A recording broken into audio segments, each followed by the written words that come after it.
going on, y'all? Hey, good morning. So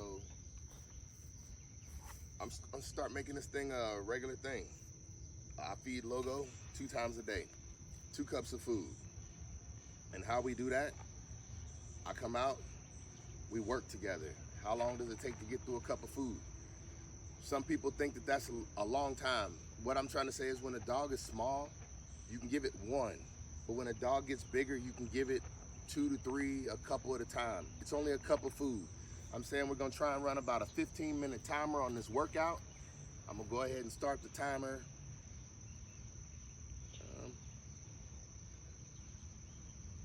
Start the timer now. Logo, center. Sit. Out. Good girl. Bring it. Take. Bring it. Right now, I'm just giving her one at a time. Logo. Center. Sit. Pay attention. She knows when I look away or pay attention. It's hard for me to talk to the camera, pay attention, and talk to her at the same time. Center. Sit. Center. Sit. Yes, good girl. Rise. Take. Sit. Take. Rise. Bring it. Sit. Bring it. Rise. Bring it. Sit. Bring it. I'm still just doing one at a time. We're getting warmed up. Don't want to try and pound too much down her mouth all at once too early. Rise. Bring it. Sit. Bring it down. Rise. I don't like bending down, so I never give her a treat, or this is not treat, people. What I'm saying is I don't give my dog treat. I give my dog her dog food. This is her morning breakfast right now, and that's what we're out here doing. Sit. This helps me regulate myself too for the day. So basically, if I wake up in a bad mood, she's gonna know it because we're coming out here and we're gonna work. And depending on what my energy is, and you'll notice it in the video, especially if I can keep this up every day, I'm hoping I can. I'm gonna do my best to. But this is basically showing the world what my energy looks like first thing every morning. I don't know how I feel about that because this is a good relief for me and a warm up for her for the day. So let's continue. Hey. Sit. Yes. Down. Rise. Between. Sit. Yes. Down. Rise. On the right. Sit. This also gives me a good time in the morning to check to see how my Logo is doing. If I'm giving her commands and she's not listening, what I'm saying is it's times of day where it's getting hotter outside. If it's too hot for her at this time of day, it's probably too hot for her anywhere. And that's what I'm saying. These are the things that you have to do. You get up to check your equipment before you take your equipment out on the road with you. I know I'm referring to my Logo as a piece of equipment, but what I'm saying is she is here as a benefit to me. That is the same thing. That is equipment. That is something I'm not gonna say I need. What I'm saying is it just makes me walk around a little bit better like a crutch. But I don't need a crutch. I have a companion. Logo, up. Sit. Rise. If I string commands along for her, I try to give her how many commands I strung for her. Sit. Rise. Down. Rise. And that way she doesn't develop a habit of, you didn't give me one. You didn't give me one. Yeah, if she can count, which I don't know if she can, but I think she can. I'm working to find out if she can. But she's kind of like, hey, I didn't get 3 that last time. Well, I didn't give you 3 commands. She doesn't know how many commands I gave her. Sit. Rise. Down. Hey. Sit. And that's what I mean. I can just give her food for no reason at all. I'm not even talking to her right now. But this is a good time if I needed to listen to something or do something. I don't know. It's just ways to benefit yourself. And now we've done this long enough. Another way to benefit yourself. Logo. Find it. She will go look for it until she finds it. This is how you get a dog food motivated, and food motivation is easy motivation. It's like your paycheck at work. If you went to work and didn't get a paycheck, you would not do your job. And what I'm saying is, too many people just take their dog's food and they put it on the floor and they don't make their dog work for it at all. What I'm saying is, there's two ways that I do it. I either do it by hand feeding every day, or I bring her out here and I work her, and then I take her in the house and I give her food in a bowl. But she never just gets her food without doing some kind of work first. That is a necessity. I'm saying, if a dog was in the wild, logo, up, that meant she found it. Sit, good girl, you did good. And see, that was patience. She could have came back, she could have did anything she wanted to. She chose to sit. But what I'm saying is, out in the wild, a dog especially never gets a bowl of food brought to it. A dog gets up and goes to work, and they get their adrenaline pumping, and then when they get their adrenaline pumping, they get to eat. They don't get to eat when their adrenaline's not pumping. But we take a dog and we make it a house dog, and then it's just, I don't know what they do. They lose all purpose. I don't know. I'm not gonna get into all that. But I'm saying, when they're working, they're happy. And they know they have to work together in the wild, and she knows, hey, we're communicating. She knows she can do that with other dogs, and she knows that other dogs can't do that with other humans. So she know we have a connection. Ain't that right, girl? Rise. That's right. Hey. And this is what I'm trying to say. Up, down. What I'm trying to say is, in the wild, they will, if they feel someone or something can lead them better, they will challenge that for position. I'm saying, everybody talks about making your dog, teaching your dog to be the alpha. What it means to be the alpha in a pack is for you to provide everything that is needed for the pack, and that means nobody goes without. If I worked her and never gave her food, she stopped listening to me. If she thought that she could provide food better than I can provide it, she stopped listening to me. What I'm saying is, in a pack, the animals follow the alpha, not because the alpha is aggressive with them, but because the alpha provides for them. That means, if the alpha asks you to do something, you do it because it's the benefit of the overall pack. And that's what she understands. She gets food every day. She don't have to go look for it. See, at one point in time, my logo was a street walking stray. That means she walked the street every day. Oh, it's hard out there, I'm telling you. What I'm saying is, she was out looking for food and she couldn't find it. And when I got her, it was hard to get her food motivated, because she knew that, hey, God's gonna provide food one way or another. And she knows that. She made it. She knows she can make it if she walks out there. It's just easier if she walks with me. So what I'm trying to say is, it was hard to get her food motivated, but once I did, it became, hey, I trust him because he's gonna always bring me food. It was harder looking for it for myself, and she understands that. Best believe it. She spent 4 months on the street. Ain't that right? Rise. Rise. Good girl. Bring it. Hey.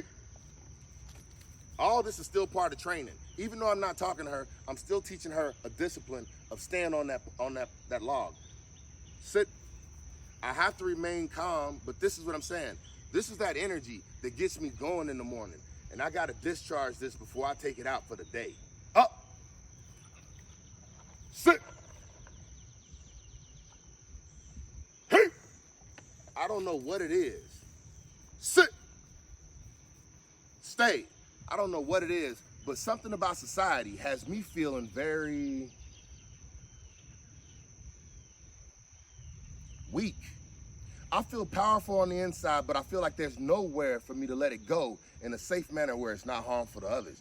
But I feel like she feels. And what I'm saying is, when they feel like this, when they know they have understanding, they walk with more confidence. What I'm trying to say is, if you notice, when she's getting it right, her tail wags with more confidence. That's when you start having fun. When you can walk and you know what you're doing, it makes you walk with your chest out a little bit more. That's what I'm trying to say. And a trained dog is a dog who walks out with his chest out a little bit more. It's confidence. See, they can already talk to everything in nature. I'm saying the animals, if you listen to the birds, When those birds started moving, my ducks started moving. I'm saying they can talk to each other. So this dog can talk to another dog. That's how they communicate. They sniff each other's butts. They do all that stuff. Well, when another dog sees my dog communicating with me, that dog is curious. Hey, it's just like in the movie that you see, the pet stories or whatever it's called, how you can see the animals communicating and then the people can't understand. But what I'm saying is, this is an animal that me and her can understand. Down. Look at how she does it with happiness. Rise. Yes, good girl. Up. Sit. I got to get her this food because, like I said, this is her breakfast and I do have to go to work. Rise. Sit. Rise. Hey. Sit. Down. Rise. Between. I do not have to give her something every time, and I want her to understand that it's not going to happen. Up. It happens when I want it to, not when she wants it to, or else we will develop a pattern that can become what looks like a stubbornness. Sit. Good girl. Down. Rise. Hey. If you want to know how I got to this point where I do this, sit. Well, let me explain. People want to get to this point quick, and I'm saying it can't happen overnight. You got to do this a few days. All right, so what I'm saying is, when she was little, I put her up on a log like this because I knew she'd be scared to jump off. And as long as I can get her to stay up on that, now what I'm saying is you got to work small. Don't be putting your dog up somewhere high. I put her up on an area where she had to trust me to get off of it. And then while she was up there and I was doing this with her, I just told her to stay.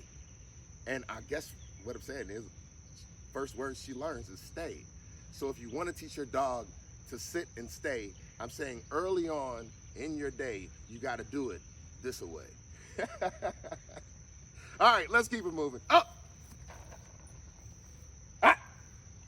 Sit. So I want to make it clear. Yesterday when I did the video and I was telling her to go between my legs, I call that figure 8. And I said at.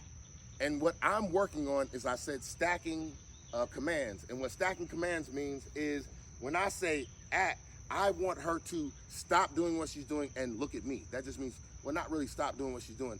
I want her to pay attention to me in that moment. She could be running, looking for something in the grass and going the wrong direction. And I want it to be at. That don't mean come back to me. It don't mean stop what you're doing. It means refocus on what I'm telling you. That's all it means. And when I said that and she was doing the figure 8, I'm trying to get her to understand, if you understand the motion of the figure 8, keep going, but just look up at me while you're doing it. So act means look at me. It means pay attention. And I want her to understand that it means more than just no, and I don't use the word no. Wrong, you'll hear me say that. If she does something that I don't like, I yell wrong, and then she looks at me and she knows that means, okay, that was clearly not right. Readjust and let me find out what I'm supposed to be doing. If she gets too excited, I'll use that as like a ringer, like a hitting a dong, like gong. It's just sounds. And I use what I think as the sound that I want to move towards. And when you hear me also giving her a lot of commands, take, ah, take, bring it, focus. See, when I said focus, I don't give her a treat for focus. Focus just means look at me. She already understands that. So, and she understands take. But what I'm saying is, what also happens for her is when I say take, it's something that happens in dogs that they can't control. Like when they see food, they salivate. They can't control that. Well, what I'm saying is, if you say take and you just keep doing this, every time I say take after a while, her mouth will just go. It's true. It just takes forever. And that is what I am trying to tell people. If you want something from your dog, you can't expect it until you learn how to communicate with her. It's not the other way around. You can't expect her to know how to communicate with you or even to want to. You have to figure out how to communicate with them. Ain't that right? I'm gonna show y'all something. We're getting close to the end, but I'm trying to pound it in her now. And see, that's what I'm saying. When it's getting time to be done, you can do it in handfuls and just let her eat out your hand. The point is the connection between you and your dog. It's making her understand, please do not bite the hand that feeds you. What I'm saying, people, is sometimes I lose my cool. I'm not trying to make it seem like, what I'm saying is, this is why I have a service dog. If I lose my cool on people, you think I'm not gonna lose my cool on her? I'm saying she has to put up with a lot. And that's what makes her a working dog. I'm not here to abuse her. What I'm saying is she is here to understand my energy. And she has to be able to inform me of it. And I'm saying I have to understand who I am, and I cannot put too much on her. If that makes sense. I'm saying this is not a happy trip for her. She's always working, especially when she's in my presence. She cannot be in my presence and not be bringing me help. And that's what I mean. That's why I say, bring it. It's not for today, it's for later on. When, like right now, I have to have knee surgery coming up. That's the time. I have to have knee surgery coming up. And this is getting me ready for when I cannot bring something for myself, I can have her bring it for me. And I'm saying you have to work early to make that happen. You can't just say, I want to start today, but you can. I'm saying, but the earlier you start, the greater dividends you will see. The earlier you start, the greater the compound interest you will see over time. I'm saying, once you see me in Logo, by the time she's 2 years old, you will see how amazing she is. Here. And now I'm gonna try this figure eight, and this is what you would do if you want to correct the figure eight so that you don't have a problem from yesterday. Logo, figure eight. Figure eight. Yes. Figure eight. Yes. And this is what I mean when you get them food motivated, figure eight. You can just do it this way and you don't have to apply any pressure. You don't have to apply any pressure. But what I'm saying is when you go out in the street, I'm saying it's time for pressure to be applied because you're under a high pressure situation. Figure eight. Keep it going. Now I'm trying to teach her that figure eight, and this is hard on your back. Figure eight. This is hard on your back, but this is how you do it. If you want to teach your dog to do something, this is how you do it. I don't even have to talk to her. I'm saying you get them motivated to follow the food. If your dog is a puppy, motivate them to follow the food. Figure eight. This is how you do it. I'm done. I'm out of food. Figure eight. Hey, figure eight. Come on, Logo. Figure eight. Come on. See, now I gotta use my hand. Figure eight. Hey, sit. Good girl. Now she knows this means the completion of the job, ain't that right? Bring it up. Sit. Hey, that's how you do it, y'all. That's what I get up and do every morning with her. This is just what I'm gonna start doing to show it. Hey, I appreciate y'all for tuning in. Much respect, much love. Hey, we out.